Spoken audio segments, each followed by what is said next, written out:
ETV ప్రేక్షకులకి నమస్కారం. త్రివిలక్ష intelligence of శుభమస్తు కార్యక్రమానికి స్వాగతం. ఈనాడు శుభమస్తు కార్యక్రమంలోని గ్రహఫల అంశంలో గ్రహాల యొక్క స్థితిగతులు, వాటి యొక్క శుభాశుభ ఫలితాల గురించి పరిశీలిద్దాం. అలాగే రోజు 12 రాశుల వారికి ఏ సంఖ్యలు కలిసి వస్తాయి, రంగుల యొక్క ప్రాధాన్యత, ఏ దేవతల్ని పూజించాలి, ఎటువంటి దేవతాస్తుతులు పఠించాలి, ముఖ్యంగా 12 రాశుల వారు ఈరోజు చేపట్టవలసినటువంటి కార్యక్రమాలు ఏమిటో కూడా పరిశీలిద్దాం. ముందుగా నేటి పంచాంగ వివరాలు. శ్రీ జయనామ సంవత్సరం ఆశ్వయుజ మాసం, దక్షిణాయనం, శరదృతువు. ఈరోజు ఆశ్వయుజ బహుళ విద్య పునఃప్రయత్నాలకి, విద్యా ప్రయత్నాలకి పనికి వస్తుంది. అలాగే వారం భృగువారం లేదా శుక్రవారం. ఈరోజు చేపట్టేటువంటి అన్నదానం, వస్త్రదానం శుక్రుడి ద్వారా ఏర్పడేటువంటి ప్రతికూల పరిస్థితుల్ని దూరం చేస్తుంది. ఈరోజు భరణి నక్షత్రం. ఈరోజు భరణి నక్షత్రంలో పుట్టేటువంటి వారికి శుక్ర మహాదశతోటి ప్రారంభమవుతుంది. ప్రస్తుతం శుక్రుడి యొక్క స్థితి నీచ స్థితి, కన్యాక్షేత్ర స్థితి, రవి రాహులతోటి యుతి ఉంది. కాబట్టి ఈ ప్రబల దోష నివృత్తికి ఏకాదశపూర్వక రుద్రాభిషేకం బాగా సహకరిస్తుంది. ఇక ఈరోజు గ్రహాల యొక్క స్థితిగతులను కనుక పరిశీలించినట్టయితే కేతువు యొక్క మీనక్షేత్ర స్థితి, రాహు, రవి, శుక్రుల యొక్క కన్యాక్షేత్ర స్థితి, బృహస్పతి యొక్క ఉచ్చస్థితి, శని యొక్క ఉచ్చస్థితి, బుధుడు యొక్క తులాక్షేత్ర స్థితి, అలాగే కుజుడు యొక్క స్వక్షేత్ర స్థితి, వృశ్చిక క్షేత్ర స్థితి ఈరోజు ఉన్నటువంటి గ్రహస్థితి. ఇక ఈరోజు 12 రాశుల వారికి ఏర్పడేటువంటి శుభాశుభ ఫలితాలను పరిశీలిద్దాం. ముందుగా మేషరాశి. ఈరోజు మేషరాశి వారిని పరిశీలించినట్టయితే ఆరోగ్య విషయంలో జాగ్రత్తలు పాటించాలి. ఆర్థికపరమైనటువంటి వ్యవహారాల్లో కూడా జాగ్రత్తలు తప్పనిసరి. కోర్టు సంబంధిత వ్యవహారాల్లో సమస్యలు తలెత్తుతాయి. స్థిరాస్తి విషయాల్లో ఏర్పడినటువంటి అనిశ్చితి కొనసాగుతుంది. ప్రమాదాలు ఏర్పడేటువంటి సంఘటనలు లేకపోలేదు. కాబట్టి జాగ్రత్తతో కూడినటువంటి నిర్ణయాలు తప్పనిసరి. వృత్తి, వ్యాపార, ఉద్యోగ సంబంధిత కార్యక్రమాల్లో దూకుడు నిర్ణయాలు పనికిరావు. విదేశీ సంబంధిత వ్యవహారాల్లో కూడా జాగ్రత్తతో కూడినటువంటి నిర్ణయాల ద్వారా మాత్రమే విజయాలు దగ్గరవుతాయి. ఈ రోజు మీ అదృష్ట సంఖ్య 5. ఆకుపచ్చ వర్ణం రక్షణకి దోహదపడుతుంది. ప్రశాంత పరిస్థితుల్ని కలిగిస్తుంది. ప్రమాదాలని దూరం చేస్తుంది. అనుకూల దైవం దక్షిణామూర్తి.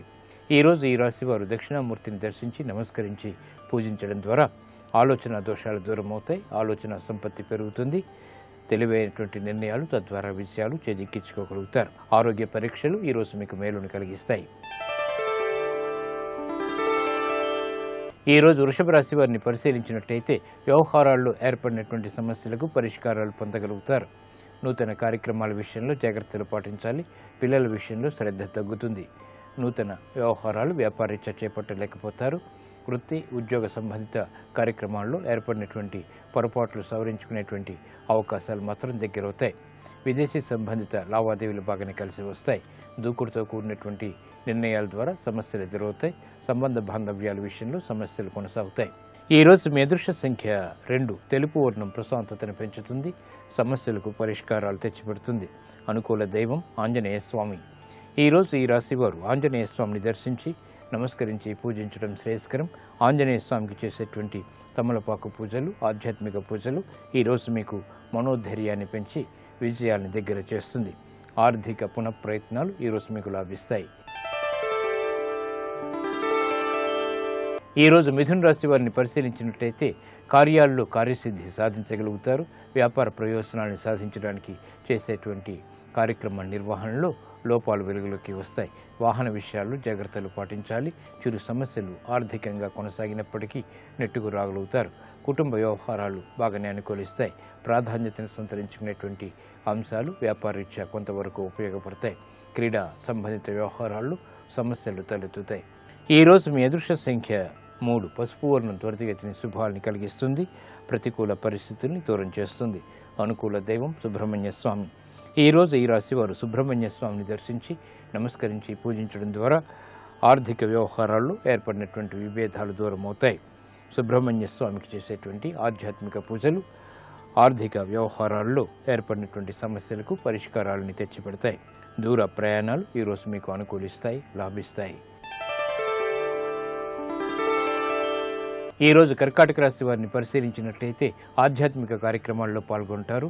ఆశించినటువంటి ప్రయోజనాలు వృత్తిరీత్యా చోటు చేసుకుంటాయి. ఉద్యోగ సంబంధిత కార్యక్రమాల్లో ప్రయత్నాలు పనికి వస్తాయి. ఆర్థిక సంబంధ బాంధవ్యాలు మెరుగవుతాయి. మానసిక ధైర్యం పెరుగుతుంది. చేపట్టేటువంటి కార్యక్రమాలపై పట్టు బిగించగలుగుతారు. ఆధ్యాత్మిక కార్యక్రమాల్లో పాల్గొంటారు. వ్యాపార సంబంధ బాంధవ్యాల విషయంలో ఏర్పడినటువంటి సమస్యలకు పరిష్కారాలు పొందగలుగుతారు. వ్యయం తగ్గుతుంది, ఆదాయం పెరుగుతుంది. ఈరోజు మీ అదృష్ట సంఖ్య 3. పసుపు వర్ణం త్వరితగతిని శుభాలను కలిగిస్తుంది. అనుకూల దైవం శ్రీ వెంకటేశ్వర స్వామి. ఈరోజు ఈ రాశి వారు శ్రీ వెంకటేశ్వర స్వామిని దర్శించి నమస్కరించి పూజించడం శ్రేయస్కరం. వెంకటేశ్వర స్వామికి చేసేటువంటి సుప్రభాత పఠనం, ఆధ్యాత్మిక పూజలు మనోధైర్యాన్ని పెంచి జన్మ బృహస్పతి ద్వారా ఏర్పడేటువంటి మానసిక క్లేశాలని దూరం చేస్తుంది. ఆర్థిక అభివృద్ధికి దోహదపడుతుంది. ఆర్థిక ప్రయత్నాలు ఈరోజు మీకు లాభిస్తాయి. ఈరోజు సింహరాశి వారిని పరిశీలించినట్టయితే మానసిక రుగ్మతలు దూరమవుతాయి. శారీరక శ్రమ తగ్గుతుంది. వృత్తి, వ్యాపార, ఉద్యోగ సంబంధిత కార్యక్రమాల్లో ఆశాజనకమైనటువంటి వాతావరణం ఆనందాన్ని కలిగిస్తుంది. కుటుంబ సభ్యుల మధ్య ఏర్పడినటువంటి విభేదాలు వీడిపోతాయి. స్థిరాస్తి విషయాలు కలిసి వస్తాయి. నూతన కార్యక్రమాలకి శ్రీకారం చుట్టగలుగుతారు. ఆత్మవిశ్వాసాన్ని పెంపొందింప చేసుకునేటువంటి కార్యక్రమ నిర్వహణ కొనసాగించగలుగుతారు. ఆర్థిక బలం చేకూరుతుంది. అభివృద్ధికే చేపట్టేటువంటి కార్యక్రమాలు కలిసి వస్తాయి. ఆరోగ్యం పదిలం. ఈరోజు మీ అదృష్ట సంఖ్య 9. ఎరుపు వర్ణం ధైర్యాన్ని కలిగిస్తుంది. సాహస నిర్ణయాల ద్వారా విజయాల్ని చేజిక్కించుకోగలుగుతారు. అనుకూల దైవం శ్రీ మహావిష్ణువు. ఈరోజు ఈ రాశివారు శ్రీ మహావిష్ణువుని దర్శించి నమస్కరించి పూజించడం ద్వారా పొరపాట్లు సవరించుకునేటువంటి అవకాశాలు దగ్గరవుతాయి. ఆర్థిక అభివృద్ధికి చేపట్టేటువంటి ప్రయత్నాలు ఫలిస్తాయి. విష్ణు సహస్రనామ పారాయణ ఈరోజు మీకు బలాన్ని చేకూరుస్తుంది. మానసిక ఉత్తేజాన్ని కలిగిస్తుంది. స్థిరాస్తి కొనుగోళ్లు వంటివి ఈరోజు మీకు లాభిస్తాయి. ఈరోజు కన్యారాశి వారిని పరిశీలించినట్టయితే ఆరోగ్య ప్రతికూలత కొనసాగుతుంది. చేపట్టేటువంటి కార్యక్రమాల్లో విఘ్నాల్ని చవిచూస్తారు. వృత్తి, వ్యాపార, ఉద్యోగ సంబంధిత కార్యక్రమాల్లో ఏర్పడినటువంటి సమస్యలు, జటిలమయ్యేటువంటి సంఘటనలు లేకపోలేదు. పిల్లల ద్వారా ఆనందం లభిస్తుంది. లాభదాయకమైనటువంటి కార్యక్రమాల్లో ఆటంకాలను చవిచూస్తారు. ఉద్యోగ సంబంధిత కార్యక్రమాల్లో జాగ్రత్తతో కూడినటువంటి నిర్ణయాలు తప్పనిసరి. విదేశీ వ్యవహారాలు మాత్రం కలిసి వస్తాయి. ఆరోగ్య విషయంలో ప్రతికూలత కొనసాగుతుంది. ఖర్చులు పెరుగుతాయి. ఈ రోజు మీ అదృష్ట సంఖ్య 3. పసుపు వర్ణం త్వరితగతిని శుభాలని కలిగిస్తుంది. ప్రతికూల పరిస్థితుల్ని దూరం చేస్తుంది. అనుకూల దైవం మహాగణపతి. ఈరోజు ఈ రాశి వారు మహాగణపతిని దర్శించి నమస్కరించి పూజించడం శ్రేయస్కరం. గణపతి ఉపనిషత్తు పఠనం ఈరోజు మీకు మేలుని కలిగిస్తుంది. మనోధైర్యాన్ని, తద్వారా విజయాల్ని దగ్గర చేస్తుంది. గృహ సంబంధిత కార్యక్రమాలు ఈరోజు మీకు లాభిస్తాయి. ఈరోజు తులారాశి వారిని పరిశీలించినట్టయితే వ్యవహారపు చిక్కుల నుంచి బయటికి రాగలుగుతారు. చేపట్టేటువంటి కార్యక్రమాలపై పట్టు బిగించగలుగుతారు. శారీరక శ్రమ అధికంగా ఉంటుంది. మానసిక వేదనలు ఉన్నప్పటికీ నెట్టుకు రాగలుగుతారు. కార్యక్రమ నిర్వహణలో నైపుణ్యం కొనసాగుతుంది. స్థిరాస్తి విషయాల్లో ఏర్పడినటువంటి సంకోచాలు వీడిపోతాయి. స్థిరాస్తి విక్రయాల ద్వారా ఆదాయాన్ని పెంపొందింప చేసుకోగలుగుతారు. స్నేహితుల ద్వారా లబ్ధి చేకూరుతుంది. బంధువులతోటి, మిత్రులతోటి ఏర్పడినటువంటి ఒప్పందాలు పనికి వస్తాయి. ఆరోగ్య విషయంలో కూడా ప్రతికూలత తగ్గుతుంది. ఈ రోజు మీ అదృష్ట సంఖ్య 3. ఎరుపు వర్ణం ధైర్యాన్ని కలిగిస్తుంది. అనుకూల దైవం శ్రీ మహావిష్ణువు. ఈరోజు ఈ రాశివారు శ్రీ మహావిష్ణువుని దర్శించి నమస్కరించి పూజించడం ద్వారా ఆర్థిక వ్యవహారాల్లో ఏర్పడినటువంటి జాప్యాలు దూరమవుతాయి. అభివృద్ధి దగ్గరవుతుంది. ఉద్యోగ సంబంధిత ప్రయత్నాలు ఈరోజు మీకు లాభిస్తాయి, అనుకూలిస్తాయి. ఈరోజు వృశ్చిక రాశి వారిని పరిశీలించినట్టయితే లాభదాయకమైనటువంటి కార్యక్రమ నిర్వహణ గృహంలో చేపట్టగలుగుతారు. అదృష్ట సంఘటనల్ని ఆహ్వానించగలుగుతారు. శుభవార్తలు వింటారు. వ్యయం ఎక్కువగా ఉన్నప్పటికీ ఆదాయం కూడా సమాంతరంగా పెంపొందింప చేసుకునేటువంటి అవకాశాలు దగ్గరవుతాయి. మానసిక క్లేశాల నుంచి బయటికి రాగలుగుతారు. ఉద్యోగ ప్రయత్నాలు ఫలిస్తాయి. వ్యాపార విస్తరణకై చేపట్టేటువంటి ప్రయత్నాలు కూడా ఉపయోగపడతాయి. కార్యక్రమ నిర్వహణలో ప్రాధాన్యతని పెంపొందింప చేసుకోగలుగుతారు. వృత్తి, వ్యాపార, ఉద్యోగ సంబంధిత అనుకూల పరిస్థితులు ఆనందాన్ని కలిగిస్తాయి. ఈరోజు మీ అదృష్ట సంఖ్య 6. తెలుపు వర్ణం ప్రశాంతతని పెంచుతుంది. అనుకూల దైవం లక్ష్మీ నరసింహస్వామి. ఈరోజు ఈ రాశి వారు లక్ష్మీ నరసింహస్వామిని దర్శించి నమస్కరించి పూజించడం ద్వారా ఏలినాటి ద్వారా ఏర్పడేటువంటి వ్యయం నియంత్రించబడుతుంది. ఈరోజు ఈ రాశివారు లక్ష్మీ నరసింహస్వామికి చేసేటువంటి పూజాది కార్యక్రమాలు, ఆధ్యాత్మిక పూజలు ఉత్తమ ఫలితాలని కలిగించి మనోవేదనని దూరం చేస్తుంది. ఆధ్యాత్మిక కార్యక్రమాలు ఈరోజు మీకు సంతృప్తిని కలిగిస్తాయి. ఈరోజు ధనుసు రాశి వారిని పరిశీలించినట్టయితే ఆలోచన సంపత్తి పెరుగుతుంది. చేపట్టేటువంటి కార్యక్రమాల్లో ఏర్పడినటువంటి విఘ్నాల్ని సడలించుకునేటువంటి ప్రయత్నాలు ముమ్మరం చేయగలుగుతారు. ఆర్థిక విషయాల్లో జాగ్రత్తలు పాటించాలి. కుటుంబ పరిస్థితుల్లో చిరు సమస్యలు ఏర్పడినప్పటికీ తిరిగి పరిష్కారాలు కూడా లభిస్తాయి. దూకుడు నిర్ణయాలు పనికిరావు. విదేశీ సంబంధిత వ్యవహారాల్లో ఆశించినటువంటి ప్రయోజనాలు దగ్గరవుతాయి. కార్యక్రమ నిర్వహణలో ఏర్పడినటువంటి ప్రతికూల పరిస్థితుల్ని దూరం చేసుకునేటువంటి ప్రయత్నాలు కూడా కలిసి వస్తాయి. ఈ రోజు మీ అదృష్ట సంఖ్య 9. ఎరుపు వర్ణం ధైర్యాన్ని కలిగిస్తుంది. సాహస నిర్ణయాల ద్వారా విజయాలను దగ్గర చేస్తుంది. అనుకూల దైవం మహాకాళి. ఈరోజు ఈ రాశి వారు మహాకాళి అమ్మవారిని దర్శించి నమస్కరించి పూజించడం శ్రేయస్కరం. అమ్మవారికి చేసేటువంటి కుంకుమాది అర్చనాది కార్యక్రమాలు, ఆధ్యాత్మిక పూజలు అష్టమ బృహస్పతి ద్వారా ఏర్పడేటువంటి ప్రతికూలతని తగ్గిస్తుంది. అనుకూల పరిస్థితుల్ని పెంపొందింపచేస్తుంది. నూతన కార్యక్రమాలు ఈరోజు మీకు ఆనందాన్ని కలిగిస్తాయి. ఈరోజు మకర రాశి వారిని పరిశీలించినట్టయితే శ్రమ అధికంగా ఉంటుంది. చేపట్టేటువంటి కార్యక్రమాలపై ఆశించినటువంటి ప్రయోజనాలు ఆలస్యంగా దగ్గరవుతాయి. జాప్యాలతో కూడినటువంటి కార్యక్రమ నిర్వహణ కొనసాగించగలుగుతారు. విదేశీ వ్యవహారాల్లో ఆశించినటువంటి ప్రయోజనాలు వేగవంతంగా పొందలేకపోతారు. వృత్తి, వ్యాపార, ఉద్యోగ సంబంధిత కార్యక్రమాల్లో సామాన్య ఫలితాలు కొనసాగుతాయి. గృహ సంబంధిత కార్యక్రమాలు మాత్రం అనుకూలిస్తాయి. చేపట్టేటువంటి కార్యక్రమాల్లో ప్రోత్సాహం కూడా కొనసాగుతుంది. ఆరోగ్యంలో మంచి మార్పులు కొనసాగుతాయి. ఈరోజు మీ అదృష్ట సంఖ్య 5. ఆకుపచ్చ వర్ణం రక్షణకి దోహదపడుతుంది. ప్రతికూల పరిస్థితుల్ని దూరం చేస్తుంది. అనుకూల దైవం ఈశ్వరుడు. ఈరోజు ఈ రాశివారు శివాలయాన్ని దర్శించి ఈశ్వరుడికి అభిషేకాది కార్యక్రమాలు నిర్వహించి బిల్వపత్రితో కూడినటువంటి పూజల ద్వారా అభివృద్ధికి చేపట్టేటువంటి కార్యక్రమాల్లో విజయాలు సాధించగలుగుతారు. విద్యా ప్రయత్నాలు ఈరోజు మీకు లాభిస్తాయి.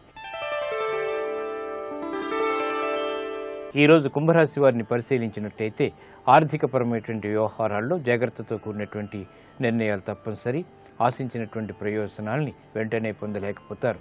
స్నేహితుల ద్వారా ప్రతికూల పరిస్థితులు ఏర్పడతాయి. శత్రు వృద్ధి ఏర్పడుతుంది. నూతన కార్యక్రమాల్లో ఆటంకాలను చవిచూస్తారు. గృహ సంబంధిత కార్యక్రమాల్లో ఏర్పడినటువంటి సమస్యలు జటిలమవుతాయి. ఆరోగ్య విషయంలో కూడా జాగ్రత్తలు పాటించాలి. ఆర్థిక క్రమశిక్షణ లోపిస్తుంది. ఈరోజు మీ అదృష్ట సంఖ్య 5. ఆకుపచ్చ వర్ణం రక్షణకి దోహదపడుతుంది. ప్రతికూల పరిస్థితుల్ని దూరం చేస్తుంది. అనుకూల దైవం శ్రీ వెంకటేశ్వర స్వామి. ఈరోజు ఈ రాశివారు శ్రీ వెంకటేశ్వర స్వామిని దర్శించి నమస్కరించి పూజించడం ద్వారా అష్టమ రవి శుక్ర రాహుల ద్వారా ఏర్పడేటువంటి ప్రతికూలత తగ్గుతుంది. ప్రమాదాలు దూరమవుతాయి. ఆరోగ్య పరీక్షలు ఈరోజు మీకు మేలుని కలిగిస్తాయి. ఈరోజు మీనరాశి వారిని పరిశీలించినట్టయితే ఆదాయాన్ని పెంపొందింప చేసుకోగలుగుతారు. వ్యాపార ప్రయోజనాలకి చేపట్టేటువంటి కార్యక్రమాల్లో ప్రోత్సాహం లభిస్తుంది. నూతన కార్యక్రమాలు విద్యాపరంగా చేపట్టగలుగుతారు. వృత్తి, వ్యాపార, ఉద్యోగ సంబంధిత కార్యక్రమాల్లో ప్రశాంతత కొనసాగుతుంది. విదేశీ వ్యవహారాల్లో ఆశించినటువంటి ప్రయోజనాలు దక్కుతాయి. నూతన కార్యక్రమాన్ని గృహరీత్యా కూడా చేపట్టగలుగుతారు. ఆనందకర సంఘటనలు అన్ని రంగాల వారికి దగ్గరవుతాయి. ఈరోజు మీ అదృష్ట సంఖ్య 1. ఎరుపు వర్ణం ధైర్యాన్ని కలిగిస్తుంది. సాహస నిర్ణయాల ద్వారా విజయాన్ని దగ్గర చేస్తుంది. అనుకూల దైవం ఈశ్వరుడు. ఈరోజు ఈ రాశివారు శివాలయాన్ని దర్శించి ఈశ్వరుడికి అభిషేకాది కార్యక్రమాలు నిర్వహించడం ద్వారా గ్రహ అనుకూలతని పెంపొందింప చేసుకోగలుగుతారు. ఆర్థిక అభివృద్ధి చేకూరుతుంది. ప్రశాంత పరిస్థితులు దగ్గరవుతాయి. నూతన స్నేహాలు ఈరోజు మీకు లబ్ధిని చేకూరుస్తాయి. ఇప్పుడు ఆరోగ్యం ఆయుర్వేద వంశంలో ఆయుర్వేద వైద్య విశేషాలు తెలుసుకుంటారు.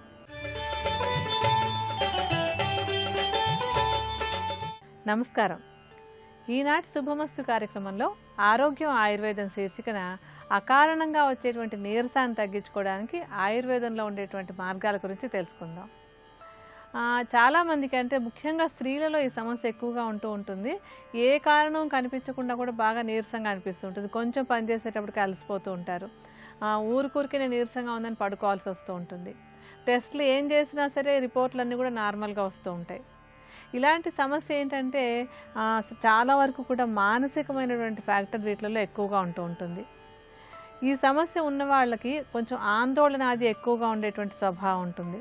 ప్రతి చిన్నదానికి కూడా కంగారు పడిపోతూ ఉండడం, చిన్న చిన్న విషయాన్ని కూడా ఎక్కువగా ఆలోచిస్తూ ఉండడం అనేటువంటిది ఎవరిలో అయితే ఎక్కువగా ఉంటుందో అటువంటి వాళ్ళలో ఈ అకారణంగా వచ్చేటువంటి నీరసం ఎక్కువగా కనపడుతూ ఉంటుంది. పోషక విలువలేవి బాగా ఉన్నటువంటి ఆహారం తీసుకున్నా కూడా శరీరానికి వంట పట్టకపోవడానికి మానసిక కారణాలు ఎక్కువగా కారణం అవుతూ ఉంటాయి. అంటే మనసు కనుక ఎక్కువ స్ట్రెస్, టెన్షన్లు అవి ఉన్నట్టయితే కనుక తిన్నా కూడా అది వంట పట్టకపోవడం అనేటువంటి లక్షణం కనిపిస్తుంది. అందుకని ఏంటంటే అలాంటి సమస్య ఉన్నప్పుడు మనసుని ప్రశాంతంగా ఉంచుకోవడం అనేటువంటిది తప్పనిసరిగా పాటించాలి. దాంతో పాటుగా శరీరం కొంచెం బలం పుంజుకోవడానికి ఒక మంచి ఆయుర్వేద ఔషధాన్ని తయారు చేసుకోవచ్చు. ఈ ఔషధం తయారు చేసుకోవడానికి మనకి కావాల్సినటువంటి మొదటి ద్రవ్యం ఏంటంటే ఎండు ద్రాక్ష. ఈ ఎండు ద్రాక్షకి శరీరంలో ఉండేటువంటి అధికంగా ఉండే వేడిని బాగా తగ్గించి శరీరానికి బలం వచ్చేలాగా చేసేటువంటి గుణం బాగుంటుంది. అలాగే ఎండు ద్రాక్షలో శరీరానికి కావాల్సినటువంటి ఎన్నో మంచి మంచి పోషక విలువలు అంటే కాల్షియము, ఐరన్, ఇతర ఖనిజ లవణాలు అవి కూడా చాలా బాగా ఉంటాయి. ఎండు ద్రాక్షని ఒక 200 గ్రాముల పరిమాణంలో తీసుకుని దాన్ని మిక్సీలో వేసి ఒక ముద్దలాగా తయారు చేసుకోవాలి. ఓం ఆంజనేయాయ నమః. ఓం మహావీరాయ నమః. అమ్మా నీకు రాముడి గురించి చెప్పాను, లక్ష్మణుడి గురించి చెప్పాను, వర్ణన చేశాను, అమ్మా నీకు నమ్మకం కలిగిందా అన్నారు. అని అప్పుడు వానరోహం మహాభాగే దూతో రామస్య ధీమతః రామనామాంకితం చేదం పశ్యదే వ్యంగుళీయకం ప్రత్యయార్థం తవానీతం తేన దత్తం మహాత్మన సమాస్విషి భద్రం తే క్షీణ దుఃఖపలాహ్యసి. ఈ శ్లోకం కోసమే వింటారు సుందరకాండ. మహామంత్రం కింద చెప్తారు దీన్ని. వానరోహం మహాభాగే దూతో రామస్య ధీమతః. అమ్మా నేను వానరుణ్ణమ్మా అన్నారు. అప్పుడు కూడా తన పేరు చెప్పుకోలేదు, తన గొప్ప చెప్పుకోలేదు. వానరోహం మహాభాగే దూతో రామస్య ధీమతః. బుద్ధిమంతుడైన రామచంద్రమూర్తి యొక్క దాసాన దాసుణ్ణమ్మా నేను. అదిగో రామచంద్రమూర్తి పనుపున రామనామాంకితమైనటువంటి ఉంగరాన్ని తీసుకొచ్చాను. తల్లి ఈ ఉంగరాన్ని తీసుకుని నీ దుఃఖాన్ని విడిచిపెట్టు.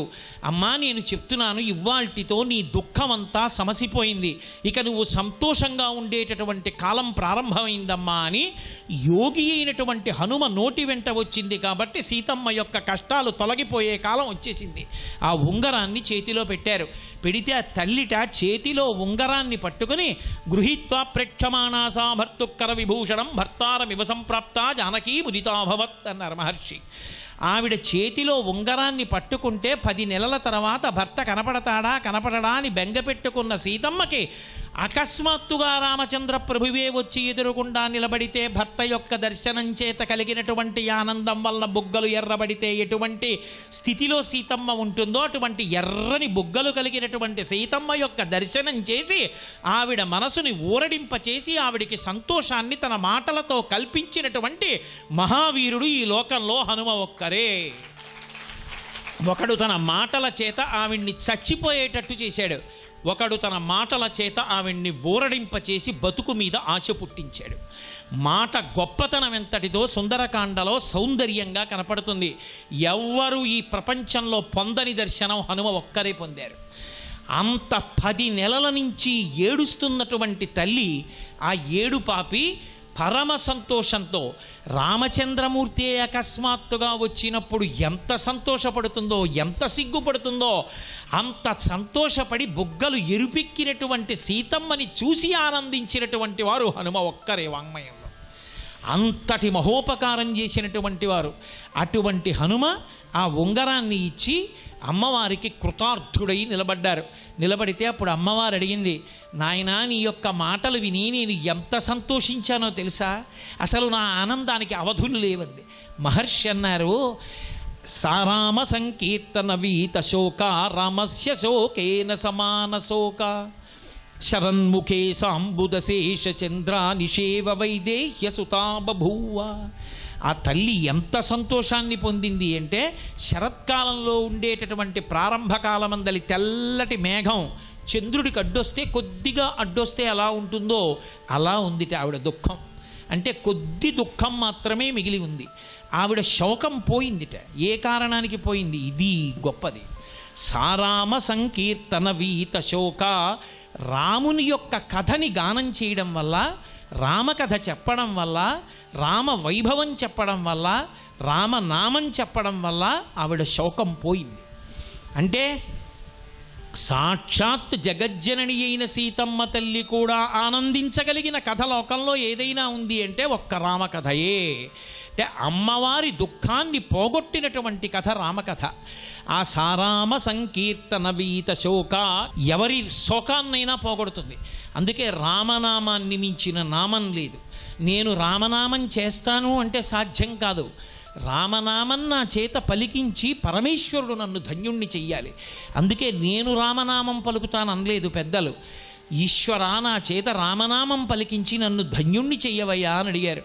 గోపరాజు గారు దశరథీ శతకం చేస్తూ హరునకు విభీషణున కద్రిజకున్ తిరుమంత్రరాజమై కరికిన హల్యకున్ ద్రుపదకంజకునర్తి హరించు చుట్టమై బరగిన ఎట్టిని పతితపావన నామము నాదు జిహ్వపై నిరంతరము నటింపచేయుమి కదా శరథీ కరుణాపయోనిధి అన్నారు.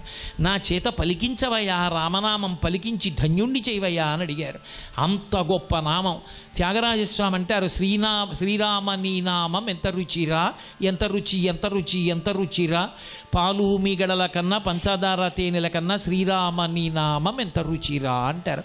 ఎంత రుచిరా అంటే నామం తీగా ఉంటుందా పుల్లగా ఉంటుందా అని అడగకూడదు. నాలుక రసాంకురముల యొక్క సంఘాతము, అది రుచి తెలుసుకుంటుంది. బాహ్యంలో అదే పనిగా తినడమే జీవితంగా పెట్టుకుని బడలిపోయినటువంటి నాలుక రామనామం పలకడంలో ఉన్న రుచిని గుర్తిరిగిన నాడు ఆ రామనామం పలకకుండా ఉండలేదు. రామ రామ రామ రామ అని పలకడంలో అంత సంతోషం ఉంటుంది.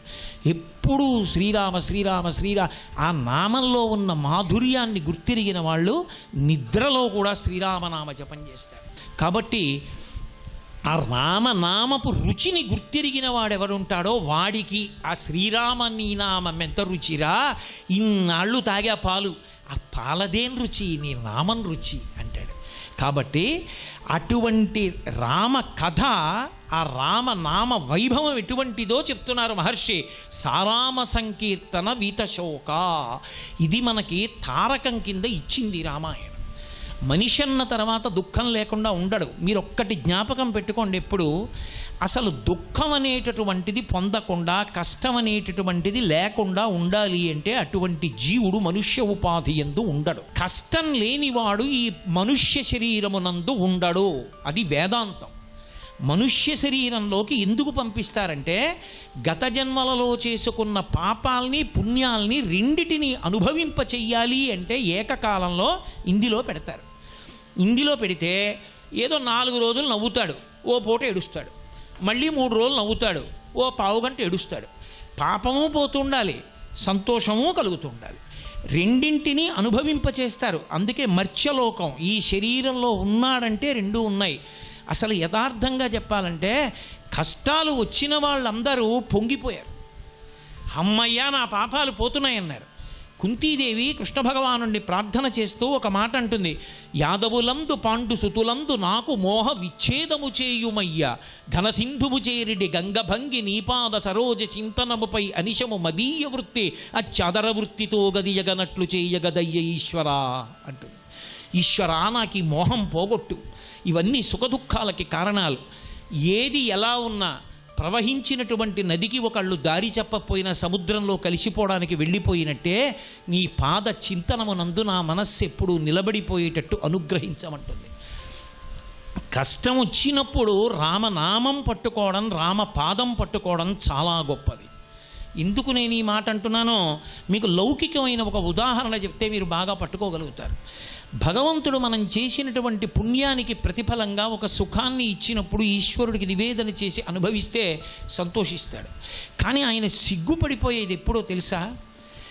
చేసిన పాపానికి కష్టాన్ని ఇచ్చినప్పుడు కూడా భగవంతుడి నామమే చెప్పి పాదములు పట్టుకున్న వాడిని చూసి సిగ్గుపడి తల పట్టుకుని నించుంటాట. ఎందుకని అంటే మీకు ఒక ఉపమానం చెప్తే పట్టుకుంటారు. ఆఫీస్లో ఇన్స్పెక్షన్ ఉంది, బయలుదేరుతున్నాను, పెన్ను కనపడలేదు. నేను కొత్త పెన్ను తెచ్చి ఇక్కడ పెట్టగానే నువ్వే తీసేస్తావు పెన్ను, నువ్వే తీసుంటావు. ఏది పెన్ను అని అడిగాను నా కూతుర్ని. నాన్నగారండి నిజంగానే తీయలేదు నాన్నగారండి, మీ పెన్ను నాకు తెలియదు నాన్నగారండి అంది. నువ్వే తీసుంటావు అని చెప్పి దాన్ని నింద చేసి ఒక్క మొట్టికాయ కొట్ట తల పట్టుకుని ఏడుస్తుంటే వెళ్ళి గబగబా నా పరుసు అవి తీసుకుంటుంటే పెన్ను స్టాండ్లో పెట్టవలసింది పరుసు పక్కన ఇట్టాను. ఎందుకు? కూతురు దగ్గరికి వెళ్ళి క్షమార్పణ అడగకూడదని, అయ్యో పిల్లని నిష్కారణంగా తిట్టాను, మొట్టికాయ కొట్టాను, పాపం ఏడుస్తోంది అనుకుని పెన్ను జేబులో పెట్టుకుని కనపడకుండా దాని ఎదురుగుండా కనపడితే అదిగో పెన్ను అంటుందేమో అని ప్యాంట్లో పెట్టుకుని కిందకి వెళ్ళిపోయి మోటార్ సైకిల్ తీస్తున్నాను. అది ఏడుస్తున్న కళ్ళిలా తుడుచుకుంటూ హెల్మెట్ పట్టుకుని పరిగెత్తుకొచ్చి, నాన్నగారండి హెల్మెట్ మర్చిపోయారు, మొన్న పోలీసులు పట్టుకుని 100 రూపాయలు చలానా వేశారన్నారు, అందుకని హెల్మెట్ పట్టుకొచ్చాను నాన్నగారండి, పెట్టుకోండి అని ఇచ్చి నించుని టాటా నాన్నగారండి అందనుకోండి. ఇప్పుడు నేను ఏమనుకుంటాను? పిచ్చి తల్లిని నిష్కారణంగా నింద చేశాను, ముట్టికే కొట్టాను. నా కోసమని హెల్మెట్ పెట్టుకుని ఆ కళ్ళు ఇలా తుడుచుకుంటూ పరిగెత్తుకొచ్చి నాన్నగారండి నాన్నగారండి అని హెల్మెట్ ఇచ్చి టాటా చెప్తూ ఎలా నించిందో. నీ గుర్తు పెట్టుకు కాజాల ప్యాకెట్ పట్టుకొస్తానా పట్టరానా? లౌకికంగా ఒక్క బిడ్డని కన్నా నాకే నేను దాన్ని బాధ పెట్టినా నా మీద ప్రేమతో తిరిగితే కదిలిపోతే, ఎప్పుడో నేను పాపం చేశానని ఇప్పుడు నాకు కష్టాన్ని ఇచ్చి కష్టం ఇచ్చినా రామనామం పట్టుకుని రామపాదాలు పట్టుకుంటే రాముడు కుపితుడైపోడు. ఆ కష్టాన్ని తట్టుకునే మనసైనా ఇస్తాడు, కష్టాన్నైనా తగ్గిస్తాడు. ఔషధం అంటూ లోకంలో ఉంటే రామనామం రామకథ. సర్వం శ్రీ ఉమామహేశ్వర పరబ్రహ్మార్పణమస్తు. స్వస్తి. రాముడి గురించి ప్రశ్న చేస్తూ ఒక మాట అడిగింది. ఇంతమంది లేకపోయినా ఉంటాడు, నేను లేకపోతే ఉండలేడు రాముడు.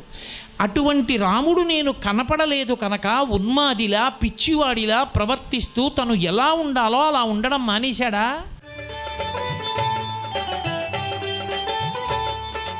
ఇలా మాటి మాటికి నీరసంతో బాధపడేటువంటి వాళ్ళు ప్రతిరోజు ఆహారంలో పళ్ళు ఎక్కువగా తీసుకుంటూ ఉండాలి.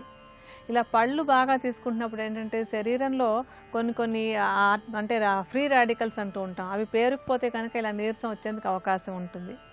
ఈ పళ్ళు చక్కటి యాంటీ ఆక్సిడెంట్గా పనిచేసి అలసట తగ్గడానికి బాగా తోడ్పడతాయి. మనం ఒక ఔషధాన్ని తయారు చేసుకుంటే ఎండు ద్రాక్ష గురించి మాట్లాడుకున్నాం. ఆ మిగతా ద్రవ్యాలు ఏమేంటంటే జాజికాయ. ఈ జాజికాయ కూడా ఇచ్చినటువంటి ఔషధం శరీరానికి బాగా వంట పట్టడానికి అవసరమైనటువంటి ద్రవ్యం అన్నమాట. దీన్ని చాలా కొంచెం పరిమాణంలో, అంటే సుమారుగా ఒక 10 గ్రాముల పరిమాణంలో తీసుకుంటే సరిపోతుంది.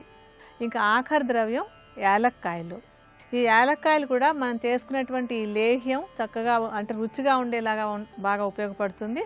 అలాగే తీసుకున్నటువంటి ఔషధం శరీరానికి వంట పట్టడానికి కూడా యాలక్కాయలు బాగా సహాయపడతాయి. యాలక్కాయలు కూడా మెత్తటి చూర్ణంలాగా చేసేసుకుని ఇది కూడా ఒక 10 గ్రాముల పరిమాణంలో తీసుకోవాలి. ఇంకా ఈ ఔషధం తయారు చేసుకోవడానికి అంటే ఒక మీడియం లాగా ఉపయోగపడేటువంటి చక్కెరని తీసుకుందాం. మనం తయారు చేసుకునేది ఒక లేహ్యం కనుక మనకి చక్కెర చాలా అవసరమైనటువంటి ద్రవ్యం. చక్కెరను కూడా ఎండు ద్రాక్షతో సమానంగా 200 గ్రాముల పరిమాణంలో తీసుకోవాలి. ఆ చక్కెరని ఎండు ద్రాక్షని కలిపేసి కొంచెం నీరు పోసి దాన్ని పొయ్యి మీద పెట్టి ఉడకబెడుతూ ఉండాలి. ఆ రెండు కలిసి బాగా ఉడికి ఒక హల్వా లాగా తయారవుతున్న సమయంలో మనం ఇందాక విడిగా పెట్టుకున్నటువంటి ఏలక్కాయల చూర్ణాన్ని తర్వాత జాజికాయ చూర్ణాన్ని కూడా కలిపేసేయాలి. కలిపేసి దాన్ని పొయ్యి నుంచి దింపి ఉంచేసుకుని చల్లారిన తర్వాత ఒక సీసాలో పెట్టుకోవాలి. ఈ లేహ్యాన్ని ఒక పెద్ద చెంచా పరిమాణంలో పొద్దున్న సాయంత్రం 2 పూట్ల తీసుకుంటున్నట్టయితే కనుక ఈ అకారణ నీరసం సమస్యను తగ్గించుకోవచ్చు. మరికొన్ని అనారోగ్య సమస్యలు వాటికి ఉండేటువంటి ఆయుర్వేద పరిష్కారాల గురించి రేపటి శుభమస్సులో తెలుసుకుందాం.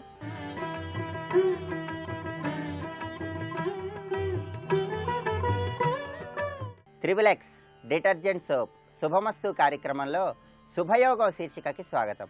ఈ శీర్షికన పుట్టుమచ్చలు ఫలితాలు అనే అంశం గురించి పరిశీలిద్దాం. మీకు అరికాలులో పుట్టుమచ్చ ఉన్నట్లయితే ఎటువంటి ఫలితాలు కలుగుతాయి? ఏ వ్యక్తికైనా సరే అరికాలు మధ్యలో పుట్టుమచ్చ ఉన్నట్లయితే కొద్దిగా చంచలమైనటువంటి మనస్సు ఉండటానికి ఆస్కారం ఉన్నట్లుగా పుట్టుమచ్చల శాస్త్రంలో వర్ణించటం జరిగింది. అరికాలులో పుట్టుమచ్చ ఉన్న వాళ్ళు ఎవరైనా సరే తరచుగా ప్రయాణాలు చేయటానికి ఆస్కారం ఎక్కువగా ఉన్నట్లుగా కూడా శాస్త్రాలలో వర్ణించడం జరిగింది. వీళ్ళకి వాహన సౌఖ్యం చాలా ఎక్కువగా ఉంది. కాలి వ్రేళ్ల యొక్క క్రింది భాగాన పుట్టుమచ్చ ఉన్న వాళ్ళు ఎవరైనా సరే శత్రువులను సైతం మిత్రులుగా మార్చుకోవటానికి తీవ్రంగా కృషి చేయాలి. శత్రువుల ప్రభావం ఎక్కువగా ఉంటుంది కనుక కాలి వేళ్ల యొక్క క్రింది భాగాన పుట్టుమచ్చ ఉన్న వాళ్ళు ఎవరైనా సరే ఇతరులతో వ్యవహరించేటటువంటి సమయంలో కొద్దిగా జాగ్రత్తగా వ్యవహరించాలి. అయితే కాలి బొటన వేలి యొక్క క్రింది భాగంలో పుట్టుమచ్చ ఉంటే మాత్రం తెలివితేటలు అనూహ్యమైనటువంటి రీతిలో ఉంటాయి. ఏ వ్యక్తికైనా సరే కాలి బొటనవేలి క్రింది భాగంలో పుట్టుమచ్చ ఉన్నట్లయితే ఇతరులను ఎలా ఆకట్టుకోవాలో, ఇతరులను ఆకట్టుకొని వాళ్ళ పనులను ఎలా నిర్వహించుకోవాలో అన్ని రకాలైనటువంటి నైపుణ్యాలను కలిగి ఉంటారని చెప్పి పుట్టుమచ్చల శాస్త్రం తెలియజేస్తోంది. అదేవిధంగా కాలి బొటనవేలికి క్రింది భాగంలో పుట్టుమచ్చ ఉన్నవారెవరైనా సరే ఇతరుల యొక్క సహాయ సహకారాలను పరిపూర్ణంగా పొంది జీవితంలో త్వరగా అభివృద్ధిని సాధించడానికి ఆస్కారం ఉందని, అదేవిధంగా బాగా ధనవంతులవ్వటానికి కూడా అవకాశం ఎక్కువగా ఉందని పుట్టుమచ్చల శాస్త్రంలో వర్ణించడం జరిగింది. ఏది ఏమైనప్పటికీ ఏ వ్యక్తికైనా సరే పుట్టుమచ్చ పాదం క్రింది భాగంలో ఉన్నట్లయితే కళాకారుడిగా కానీ, గాయకుడిగా కానీ, నటుడిగా కానీ రాణించటానికి ఆస్కారం ఎక్కువగా ఉన్నట్లుగా మనకి శాస్త్రాలలో వర్ణించటం జరిగింది.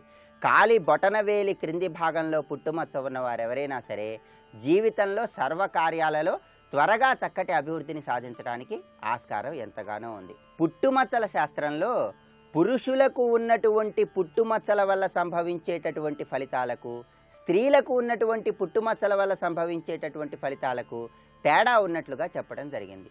ప్రత్యేకంగా స్త్రీలకు శరీరం మీద పుట్టుమచ్చలు ఉన్నట్లయితే ఎటువంటి ఫలితాలు కలుగుతాయి అనే విషయాలను పరిశీలించినట్లయితే ఏ స్త్రీకైనా సరే కనుబొమ్మల మధ్య భాగంలో పుట్టుమచ్చ ఉన్నట్లయితే ఎటువంటి ఫలితాలు కలుగుతాయి? ఏ స్త్రీకైనా సరే కనుబొమ్మల మధ్య భాగంలో పుట్టుమచ్చ ఉన్నట్లయితే అనుకూలవంతుడైనటువంటి భర్త లభించటానికి ఆస్కారం ఉన్నట్లుగా పుట్టుమచ్చల శాస్త్రంలో చెప్పడం జరిగింది. భర్త చేత గౌరవించబడి భర్త యొక్క పరిపూర్ణమైనటువంటి సహాయ సహకారాలను పొంది భర్తతో జీవితాంతం ఆనందంగా జీవించటానికి స్త్రీలకు కనుబొమ్మల మధ్య ఉన్నటువంటి పుట్టుమచ్చ ఎంతగానో సహకరిస్తుందని పుట్టుమచ్చల శాస్త్రంలో వర్ణించడం జరిగింది. అదేవిధంగా ఏ స్త్రీకైనా సరే కనుబొమ్మల మధ్య పుట్టుమచ్చ ఉన్నట్లయితే ఆ స్త్రీ మంచి వ్యక్తిగా ఇతరుల చేత గౌరవించబడటానికి ఆస్కారం ఉన్నట్లుగా పుట్టుమచ్చల శాస్త్రంలో వర్ణించడం జరిగింది. కనుబొమ్మల మధ్య ఉన్నటువంటి పుట్టుమచ్చ ఏ స్త్రీకైనా సరే తేనె రంగులో కానీ, గోధుమ రంగులో కానీ ఉన్నట్లయితే అత్యుత్తమమైనటువంటి ఫలితాలు కలుగుతాయి.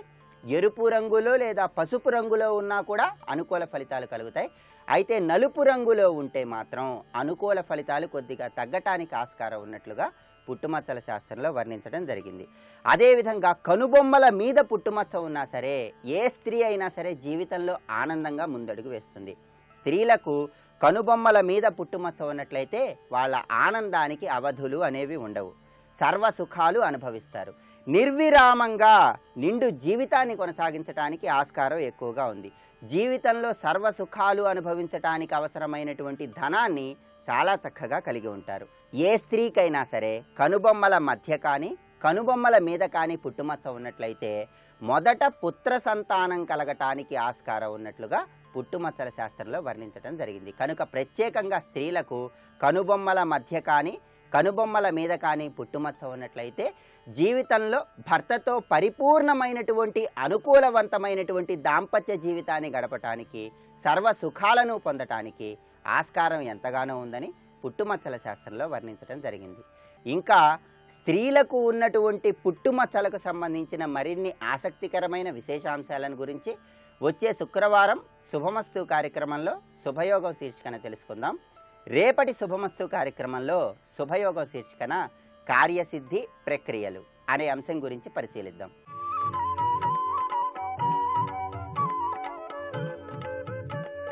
ఈటీవీ ప్రేక్షకులకు నమస్కారం. ట్రిపుల్ X డిటర్జెంట్ సోప్ శుభమస్తు కార్యక్రమంలో నక్షత్ర యోగానికి స్వాగతం. భరణీ నక్షత్రం 3వ పాదంలో జన్మించిన వారికి శుక్రాంశ అవుతుంది. శుక్రుడు అధిష్టాన దైవంగా ఉన్నారు. 2వ పాదంలో జన్మిస్తే బుధాంశ, 3వ పాదంలో శుక్రాంశ. దశానాథుడు శుక్రుడే, 3వ పాదానికి అంశనాథుడు శుక్రుడే. అయితే ఇక్కడ రాశికి ఆధిపత్యం వహిస్తున్న కుజుడు మాత్రం కొంచెం దోషాన్ని ఇస్తూ ఉంటారు. కాబట్టి 3వ పాదంలో జన్మించిన వారు ప్రధానంగా కుజారాధన చేసుకుంటూ ఉండటం ద్వారాగా వారి జీవిత భవిష్యత్ గమనం చాలా సుగమం అయిపోతుంటుంది. ఈ క్రమంలో 3వ పాదం యొక్క లక్షణాలు ఎలా ఉంటాయంటే బాధ్యతారహితమైనటువంటి ప్రవర్తన ఉంటుంది. ఎందుకని చెప్పాను కదా, కుజుడికి శుక్రుడికి పడదు. ప్రతి కార్యము యందు విముఖ లక్షణాలు ఉంటాయి. విముఖత, అనాసక్తత, అనాదరణ. అలాగే ప్రతి విషయంలోనూ భోగలాలసత అధికంగా ఉంటుంది. కళారంగంలో కీర్తి, జనాకర్షణ ఎక్కువగా ఉంటుంది. ఇష్టం లేని పనులు, అక్కరలేని పనులు బాగా చేస్తూ ఉంటారు. ఉపయోగం కాని పనులు చేస్తూ ఉంటారు. తనకు ఉపయోగం ఉండదు, కానీ ఉపయోగం ఉంటుందేమోనని ప్రయత్నం జరుగుతూ ఉంటుంది. ఇంకా ఉన్నతమైన కోరికలు ఉంటాయి. చిన్నపిల్లలంటే బాగా ఇష్టంగా ఉంటుంది. ఉదార బుద్ధి, ఊహలలో జీవించడం, గొప్పవాళ్ళు కావాలి అనేటటువంటి క్రమంలో అధికంగా ఊహించటం, శ్రమ తక్కువగా చేయటం, మేధావితనము, ఉన్నతమైన భావాలు, తీవ్రమైన ప్రేమ భావన, వ్యవహారాల్లో దక్షత, నిర్మాణాత్మక శక్తి, అలాగే కళలంటే ఇష్టత, అనేక రంగాల్లో ప్రావీణ్యము, విధేయత కలిగి ఉంటారు. ఈ 3వ పాదము ముఖ్యంగా ఇది శుక్రాంశ కాబట్టి సుఖితశ్చ భరణీషు, భరణీ నక్షత్ర ఫలితాల్లో వరాహమిహిరాచార్యుల వారు చెప్పింది సుఖితశ్చ భరణీషు, సుఖిత దుఃఖ నిర్ముక్త అని చెప్పారు ఆయన. సుఖము అనుభవించడంలో దుఃఖము లేనటువంటి, చెడ్డ ఆలోచన లేనటువంటి, భయము లేనటువంటి, శాశ్వతమైన శుభప్రదమైనటువంటి ఆనందాన్ని పొందుతూ ఉంటారు భరణి నక్షత్రంలో ఎక్కడ జన్మించినా. ఈ గజాంశలో అసలు గజాన్ని ఐశ్వర్య చిహ్నంగా పూజించడానికి ఇదే కారణం. సుఖాన్ని అనుభవిస్తున్నప్పుడు ఎటువంటి భయం లేకుండా, దుఃఖ నిర్ముక్త, చెడ్డ ఆలోచన లేకుండా సంతృప్తికరంగా జీవించే లక్షణం వీరి నైజం. వీరు చేసేటటువంటి వృత్తి, ఉద్యోగ, వ్యాపారాది రంగాలలో కళాత్మక రంగం బాగా అనుకూలిస్తుంది. అలాగే కెమిస్ట్రీ రంగము, శుక్రుడు కాబట్టి లలిత కళలు, సంగీతము, నటన, కావ్యము, రచన, కవిత్వము, అలాగే ఇది తులారాశికి సంబంధించినటువంటి అంశ కనుక న్యాయవాద వృత్తులు, ప్రధానంగా రచనా వృత్తి, ఈ విధమైనటువంటి రంగాలు, అలాగే దేవతా సంబంధమైన, వేద సంబంధమైన, నృత్య సంబంధమైన రంగాలలో వీళ్ళు రాణిస్తారు. ముఖ్యంగా ఇది భరణీ నక్షత్రం కాబట్టి యమధర్మరాజు దీనికి అధిష్టాన దైవంగా ఉన్నారు కనుక ధర్మబుద్ధి వీరికి అధికంగా ఉంటుంది. శుక్రుడు అధిష్టాన దశానాథుడు కాబట్టి భరణీ నక్షత్రానికి శుక్రుడు యొక్క అంశ 3వ పాదానికి ఎక్కువగా ఉండటం చేత బంగారము, అలాగే వస్తు తయారీ, వస్తు విక్రయము, ఆభరణములు, అలంకార వస్తువులు, వస్త్రములు, ఇలాంటి రంగాల్లో కూడా వీరు బాగా రాణిస్తూ ఉంటారు. టెక్స్టైల్స్ ప్రధానంగా. ఇంకా చెప్పాలంటే ఆచార్య వృత్తులు కూడా అలంకరిస్తారు వీరు. పురోహిత రంగము, మంత్రరంగములు, మంత్రవేత్తలు, మంత్రద్రష్టలు, ధ్యానం చేయడంలో, జపం చేయడంలో వీరికి ఉన్నటువంటి ధార్మిక శక్తి ఎవరికీ ఉండదు. స్థిరమైనటువంటి బుద్ధి. ఈ 3వ పాదంలో ఉండటం ద్వారాగా శుక్రుడు అంశ అవటము, కుజుడు దీనికి సహకరించకపోవటం వల్ల కుజారాధన విశేషంగా చేయాలి. మంగళవారము యొక్క నియమాలని పాటిస్తూ ఉండాలి. సుబ్రహ్మణ్య ఆరాధన చేసుకోవడం చాలా మంచిది. సుబ్రహ్మణ్య స్తోత్రములు ధ్యానం చేయాలి.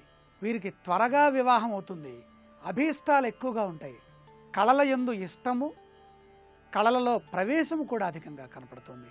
ముఖ్యంగా శుక్రవారం వీరికి అధిష్టాన వారంగా మహాలక్ష్మీదేవి అధిష్టాన దైవం. శుభ కార్యక్రమాలకు వెళ్ళేటప్పుడు శ్వేత వస్త్రధారణ కనుక చేసినట్లయితే వీరికి శాంతము పెరుగుతుంది, గౌరవం అధికమవుతుంది. రేపటి శుభమస్తు కార్యక్రమంలో భరణీ నక్షత్రం 4వ పాదంలో జన్మించిన వారి యొక్క స్వరూప స్వభావ లక్షణాలతో పాటుగా వారి భవిష్యత్తు ఎలా ఉంటుందో పరిశీలించేద్దాం. ఇప్పుడు ఆరోగ్యం యోగా అనే శీర్షికన అనారోగ్య సమస్యల నివారణకే ఉపకరించే కొన్ని యోగాసనాలని పరిశీలించేద్దాం. గర్భాశయంలో గడ్డల నివారణకు గోముఖ ప్రణామాసనం ఉపకరిస్తుంది. స్త్రీలకు గర్భాశయంలో గడ్డలు ఏర్పడటం వల్ల అనేక అనారోగ్య సమస్యలు ఏర్పడతాయి. ఋతుక్రమం లోపాల వల్ల, పిలోపియన్ ట్యూబ్లో ఏర్పడే సమస్య వల్ల, అధిక బరువు వల్ల గర్భాశయంలో వివిధ రకాల ఇబ్బందులు తలెత్తుతాయి. వాటిలో ప్రధానమైనది గర్భాశయంలో గడ్డలు ఏర్పడటం. గర్భాశయంలో గడ్డలు ఏర్పడటం వల్ల మహిళలు సంతాన ప్రాప్తికి దూరమవుతారు.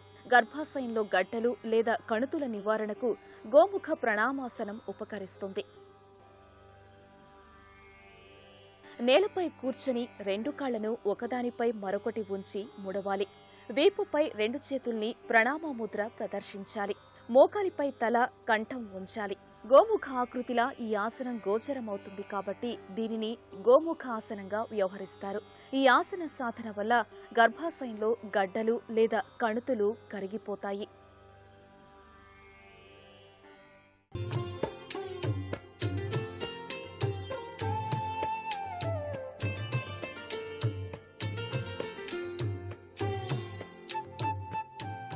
XXX డిటర్జెంట్ సోప్ శుభమస్తు కార్యక్రమంలో గృహబలం అంశానికి స్వాగతం. వాస్తుశాస్త్రంలో ఇంటి నిర్మాణ విషయంలో దిక్కుల యొక్క ప్రాధాన్యత అత్యధికంగా ఉన్నప్పటికీ పడమర దిక్కు అనేటువంటిది ఏ విధంగా ఏ తీరున గృహ నిర్మాణం చేసినట్లయితే పడమర దిక్కులో వాళ్ళు చక్కటి యోగవంతమైన సత్ఫలితాన్ని పొందటానికి ఆస్కారం ఉంటుంది అనేది ఆలోచిద్దాం. ముఖ్యంగా తూర్పు ఉత్తరాల కంటే పశ్చిమ స్థలం ఎత్తుగా ఉండటం సర్వ శుభదాయకంగా మొట్టమొదటిసారిగా గ్రహించాలి. పురుషులకు విద్య, జ్ఞానములు, మానసిక బలం చేకూరటానికి ఇది సహకరిస్తుంది. పశ్చిమ దిశ వైపు ఇతర కట్టడములు గనక ఉంటే చాలా మంచిది. తూర్పు ఉత్తరాల కన్నా పశ్చిమ స్థలం ఎక్కువ ఖాళీగా ఉన్నా కూడా అశుభ ఫలితాలు కలుగుతాయి అనేటువంటి విషయాన్ని కూడా గుర్తుపెట్టుకోవాలి. పశ్చిమ దిశలో ఎత్తైన చెత్త కుండీలున్నట్లయితే శుభములు చేకూరుతాయని చెప్పేసి వాస్తు నిపుణులు తెలియచేస్తున్నారు. అయితే ఆ పశ్చిమ భాగంలో లెట్రిన్ వంటివి నిర్మాణం చేపట్టడం అంత మంచిది కానే కాదు. పశ్చిమ భాగంలో ఎత్తుగా నీళ్ల కుండీలు, డ్రమ్ములు మొదలైనవి కూడా ఉంచుకోవచ్చు. పశ్చిమ భాగంలో బావి చాలా ప్రమాదకరమైనది అని చెప్పేసి వాస్తు నిపుణులు హెచ్చరిస్తున్నారు అనేటువంటి విషయాన్ని గుర్తుపెట్టుకోవాలి. స్థలంలో వాడుకునేటువంటి నీరు పశ్చిమ భాగం నుంచి పారటం అశుభము అనేటువంటి విషయాన్ని కూడా ఇక్కడ గుర్తుపెట్టుకోవాలి. పశ్చిమ భాగంలోని ద్వారము నైరుతికి అభిముఖంగా ఉన్నట్లయితే అనేక రకాలైనటువంటి అరిష్టాలు కూడా కలుగుతాయి. పశ్చిమ ద్వారం వాయువ్యానికి అభిముఖంగా ఉన్నట్లయితే భయంకరమైనటువంటి వ్యాధులు కూడాను కలుగుతాయి. పశ్చిమ దిశలో మేడ మెట్లు నిర్మించడం వల్ల శుభమే చేకూరుతుంది అని చెప్పేసి కూడా గుర్తెరగాలి. పశ్చిమ సరిహద్దును ఆనుకొని అంతస్తులు గనక నిర్మించినట్లయితే విశేష ధన లాభము, సుఖ సంతోషాలు కలుగుతాయి. పశ్చిమ దిశలో కనుక వరండా ఉంచి గృహ నిర్మాణం చేసినట్లయితే లేనిపోని ఖర్చులు వచ్చి తీవ్రతరమైనటువంటి ఆర్థిక ఇబ్బందులు కూడాను చేకూరుతాయి. పశ్చిమ స్థలంలో వాహనాలకు పార్కింగ్ చేయుట శుభకరంగా మనకు శాస్త్రంలో చెప్పారు. పశ్చిమ భాగంలో ఇంటికంటే ఎక్కువ మెట్లు ఉంటే శుభాలు కలుగుతాయి. పశ్చిమ వీధి కన్నా గృహాల ఫ్లోరింగ్ తక్కువ గనక ఉంటే శుభదాయకమని చెప్పేసి వాస్తుశాస్త్రం తెలియచేస్తోంది. ఏది ఏమైనప్పటికీ పడమర దిక్కులో మీరు గృహాన్ని కట్టేటప్పుడు గృహం పైన గృహం నిర్మాణం చేయటం సర్వత్రా కూడాను శుభదాయకం. పడమర దిశలో గృహాన్ని నిర్మించేటువంటి వారు పడమర నైరుతిలో పొడుగాటి వృక్షాలను పెంచటం సర్వశ్రేయోదాయకవంతమైనటువంటి ప్రభావాన్ని ఇస్తుంది. పడమర దిశలో గృహాన్ని నిర్మాణం చేసేటువంటి వాళ్ళు మధ్య భాగంలో గేటుని ఉంచి వాయువ్య భాగంలో మరొక గేటు కూడా పెట్టుకోవటం చాలా చక్కటి యోగవంతమైన సత్ఫలితాన్ని ప్రసాదిస్తుంది అనే విషయాన్ని కూడా ఇక్కడ గుర్తుపెట్టుకోవాలి. పడమర దిశ నుంచి లోపలికి తూర్పు వైపు మనం లోపలికి వచ్చేటప్పుడు రాను రాను తూర్పు దిశ కొద్దిగా డౌన్లో ఉండేటట్టుగా నిర్మాణం చేసుకోవటం సర్వశ్రేయోదాయకవంతమైనటువంటి ప్రభావాన్ని కలిగింపచేస్తుంది. పడమర గోడ ఎత్తుగా ఉండాలి. తూర్పు గోడ పడమర గోడ కన్నా ఎత్తు తక్కువలో ఉండాలి. దక్షిణ గోడ ఎత్తుగా ఉండాలి. దక్షిణ గోడ కన్నా ఉత్తరపు గోడ కొద్దిగా ఎత్తు తక్కువలో ఉంచుకొని కాంపౌండ్ వాల్ నిర్మాణం చేయటం సర్వత్రా కూడాను శుభదాయకవంతమైన ప్రభావాన్ని ఇస్తుంది. మరికొన్ని ముఖ్య విషయాలు రేపటి శుభమస్తు కార్యక్రమంలో తెలుసుకుందాం. ఇప్పుడు ఆరోగ్యం యోగా అనే శీర్షికన అనారోగ్య సమస్యల నివారణకు ఉపకరించే యోగాసనాలు ఏమిటో చూద్దాం. గర్భాశయంలో గడ్డల నివారణకు పద్మ మణిపుర చక్రపీడన క్రియ ఉపకరిస్తుంది. గర్భాశయంలో గడ్డలు లేదా కణుతులు ఏర్పడటం వల్ల గర్భాశయం అనేక సమస్యలకు లోనవుతుంది. ఋతుక్రమంలో అడ్డంకులు ఏర్పడతాయి. హార్మోన్ల అసమతుల్యం ఏర్పడుతుంది. ఈ సమస్య నివారణకు పద్మ మణిపుర చక్రపీడన క్రియ ఉపయోగపడుతుంది. పద్మాసనంలో కానీ సుఖాసనంలో కానీ కూర్చొని 2 చేతులు కాళ్ల మీద పెట్టి చేతులతో ఉదర భాగాన్ని గట్టిగా నొక్కాలి. గాలిని కుంభించాలి. తలను నేలకు తాకించాలి. దీనితో నాభి దగ్గర ఉండే నాడులు చైతన్యవంతమవుతాయి. ఈ పద్మ మణిపుర చక్రపీడన క్రియ వల్ల గర్భాశయంలో ఉన్న అన్ని అవరోధాలు తొలగుతాయి.